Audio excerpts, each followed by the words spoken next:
NASA के spacecraft ने रचा इतिहास।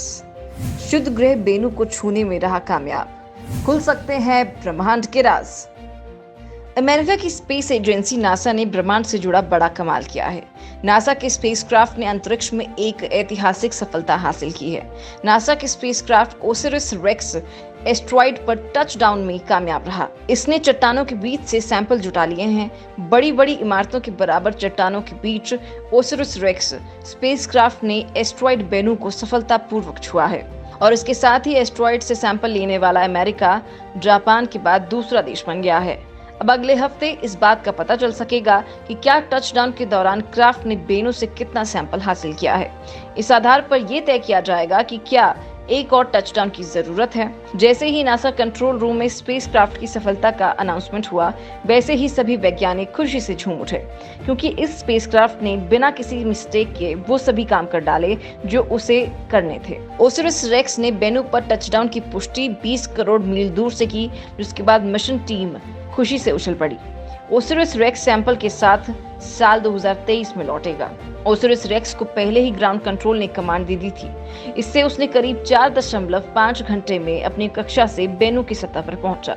उसके रुकने के लिए 510 मीटर के बेनु में पर्याप्त गुरुत्वाकर्षण नहीं है, इसलिए उसने पूरी तरह लैंड होने की जगह 3.4 मीटर की रोबोट आर्म को सतह पर पहुंचाया और कम से कम 60 ग्राम सैंपल इकट्ठा करने की कोशिश की।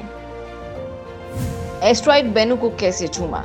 ओसिरिस रेक्स को 2 साल से बेनु के चक्कर काट रहा है और स्पेस रॉक्स के मूवमेंट को ऑब्जर्व कर रहा है। नाइटिंगेल नाम के क्रेटर पर स्पाइरल करते हुए उतरा, जहां इसके उतरने के लिए सिर्फ 8 मीटर चौड़ा एक क्षेत्र था। नाइटिंगेल क्रेटर भी सैंपल के लिहाज से बेहद अहम है। यहाँ महीने धूल कंकड़ पत्थर हैं जो ज्यादा वक्त के लिए आसपास के पर्यावरण के संपर्क में नहीं आए हैं। पहले से तय कमांड के मुताबिक कुछ सेकंड में ओसिरिस की आर्म के छूने से क्रेटर की धूल नाइट्रोजन गैस के ब्लास्ट से उड़ी और सैंपलिंग हेड में इकट्ठी हो गई। वैज्ञानिकों को कम से कम 60 ग्राम सैंपल चाहिए था। अगर यहाँ इतनी धूल नहीं मिली तो 30 अक्टूबर को फैसला किया जाएगा कि आगे क्या करना है। दूसरी कोशिश बैकअप साइट ऑस्प्रे पर जनवरी 2021 के बाद ही की जा सकेगी। खुलेंगे ब्रह्मांड के रहस्य।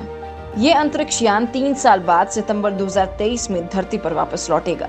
इस परियोजना पर $1 अरब का खर्च आया है और नासा को उम्मीद है कि उसके लाए सैंपल से 4.5 अरब साल पुराने सौर मंडल की उत्पत्ति के राज खुलेंगे। क्षुद्र ग्रहों को सौर मंडल की उत्पत्ति के दौरान पैदा हुआ माना जाता है, लिहाजा नासा स्पेसक्राफ्ट से लाए सैंपल की मदद से वैज्ञानिक सोलर सिस्टम की शुरुआत के बारे में स्टडी करेंगे। धरती पर जीवन कैसे शुरू हुआ, इसके रहस्य भी ये सैंपल खोल सकते हैं। दरअसल कई रिसर्चर्स का मानना है कि धरती से एस्ट्रॉइड्स की टक्कर की वजह से ही यहाँ जीवन पैदा हुआ था। नासा के अधिकारी एस्ट्रॉइड्स को टाइम कैप्सूल कहते हैं, क्योंकि वो ग्रहों के साथ ही बचे हुए मटेरियल से बने थे। जापान ने भेजा था हायाबुसा।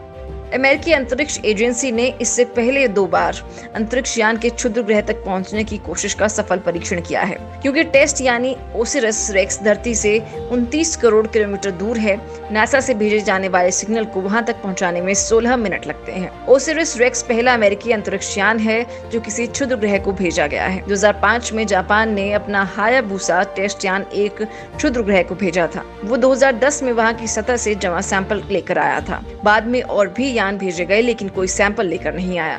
नासा का कहना है कि बाद में वो रोबोट को भेजेगा, फिर वो रोबोट वहां से सैंपल को कलेक्ट करेगा और उस सैंपल को धरती पर भेजेगा। नासा ने बेनु को 5 लाख क्षुद्र ग्रहों में से चुना है और अब वहां अंतरिक्ष यान भेजा है।